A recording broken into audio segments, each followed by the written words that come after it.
News 7 Tamil, பொறுப்பும் பொது நலமும்.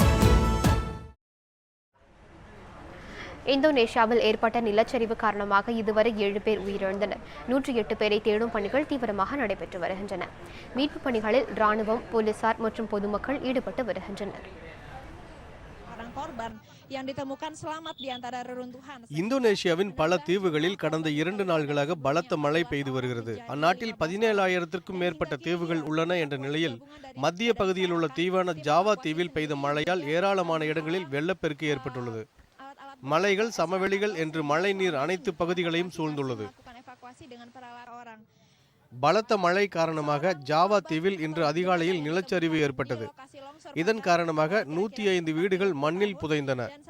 இதையடுத்து அந்நாட்டு ராணுவம், காவல்துறை, பொதுமக்கள் என அனைத்து தரப்பில் உள்ளவர்களும் மீட்பு பணிகளில் ஈடுபட்டனர்.